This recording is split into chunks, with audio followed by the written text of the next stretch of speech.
Hey everyone, my name is Daniel, and in this video, I want to talk about agents, human review, classified nodes, and workflows. You see, in the past few weeks, I have spoken about each of these topics and have deep dive upon it. However, in this video, I want to put it all together and show you how well they collaborate together. So stick around, this video is very exciting. But first, here's my intro video.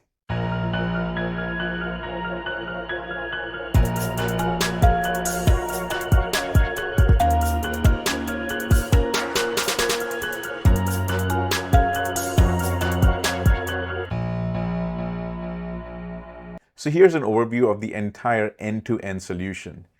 Initially, a requester or a potential customer is going to fill out a Microsoft form that I have on my public-facing website. That is going to trigger a workflow and send to a human review process. Now, based on the human review, there will be an if-else condition again in the workflow. If it is going to be sent to an agent, then the agent will process the question that the end user has asked and then run it and respond back directly to the user using Microsoft Outlook. However, if this needs to be sent to a user, then we're going to decide how the outcome should be using a classified node, and then the response will be posted into Microsoft Teams. So as you can see, so many services are being used over here, but all of this is auto-magically happening inside Copilot Studio's workflow. So now that you understand this, let's double click on it. So here is the back-end Copilot Studio workflow that will provide us the end-to-end solution.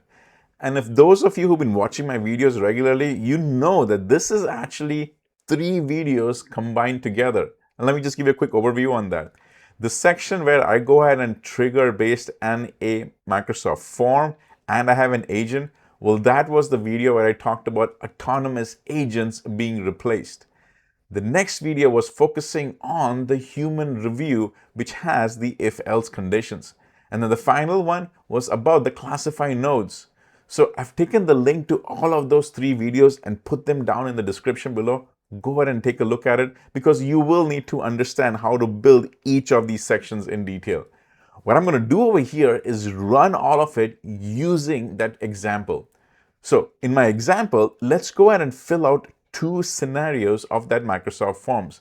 The first scenario I want to trigger is for a personal use type of a request. And then the second scenario is going to be of a business type of a request.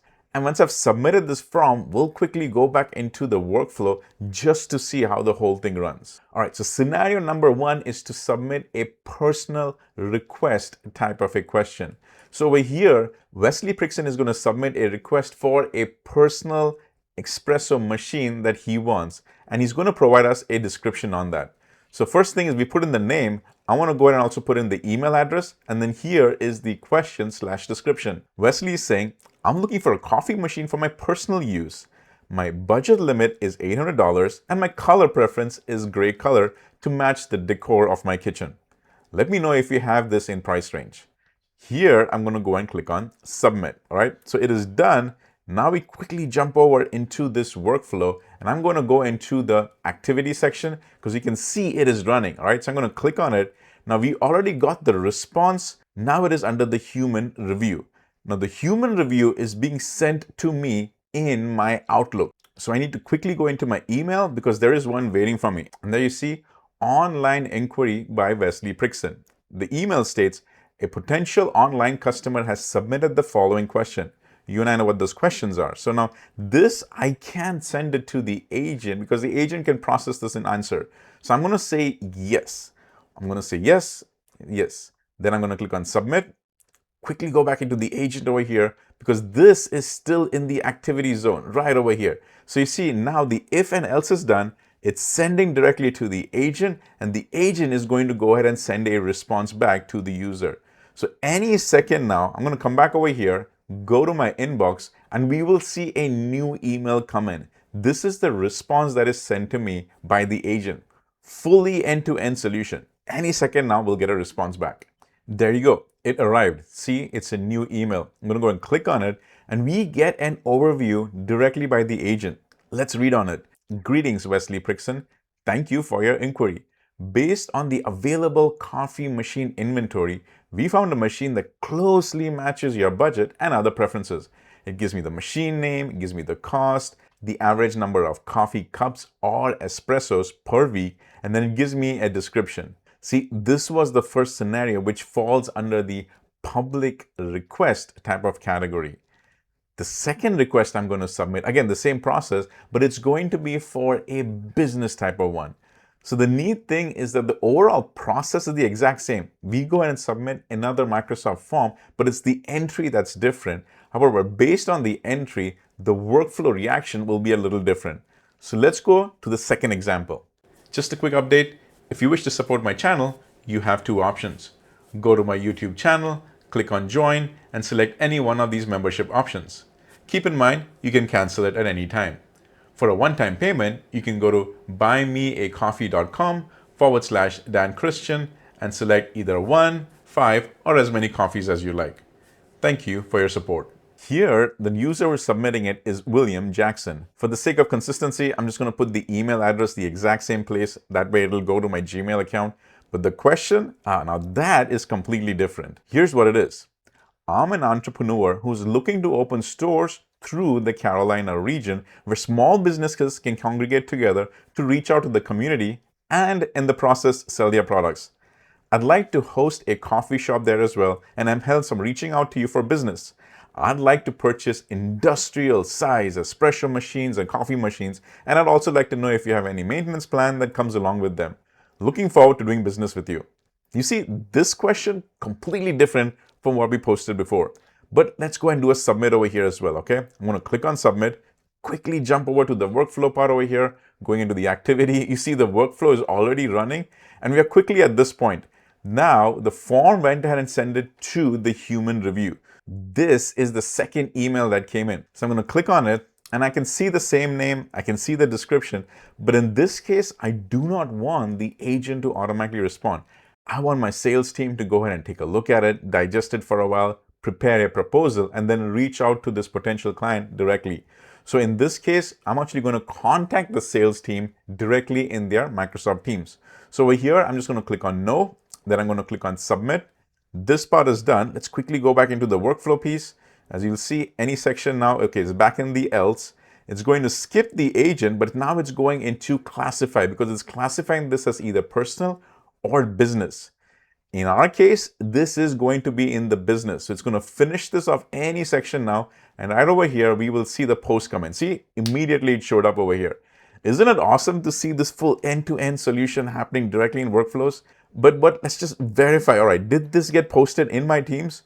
So I'm going to go directly into my Teams and right over here, see under the business request type, here is the actual message that came in, the one by William Jackson. It's now posted in to the Jolly Rogers Java, which is the name of my company. And over here, the sales teams can review it, create a proposal, and send it back to them. So you see, one standard process, two completely different scenarios, but this is how the end-to-end solution worked. So let's just quickly take a look at this workflow. So this is the trigger. This is where I connected it into my Microsoft Forms connector and made sure that anytime this form was filled, go ahead and start this workflow.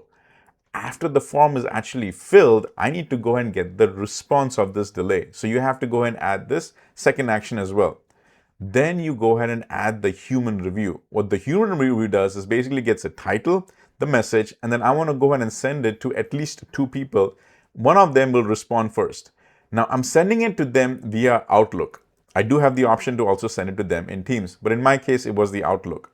Now in the Outlook, as you remember, there was a yes and no option. And that is why I added the if and else.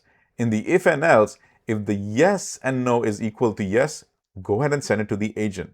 If the yes and no equals to no, then we send it to the classify nodes. So in the first case, it was for the small espresso machine request of that $800. We directly sent it to the agent. The agent processed the information and then responded back to the user, giving a nice overview of a suggested espresso machine.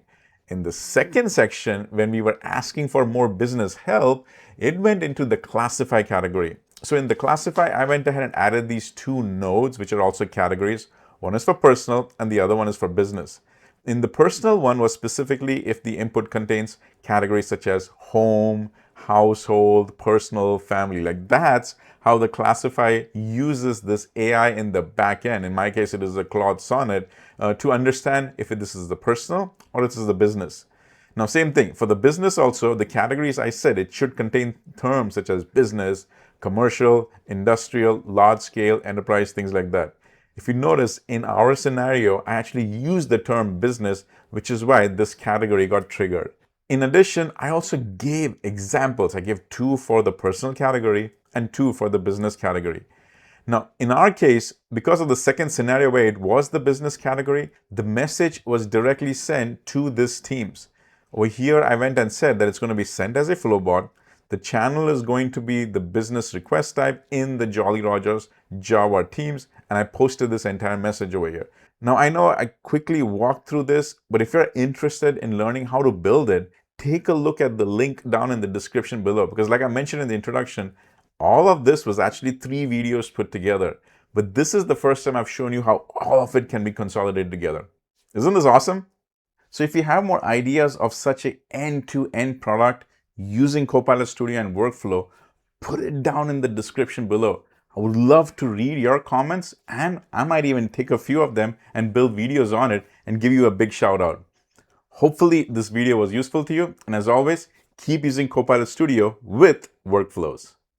Hey everyone, my name is Daniel and I'm a community contributor focusing on all things AI related. If you like this video, go ahead and give me a like and leave a comment behind. I love reading the feedback you leave behind as it really helps me shape my future content. And if you want more content like this, subscribe and turn on notifications.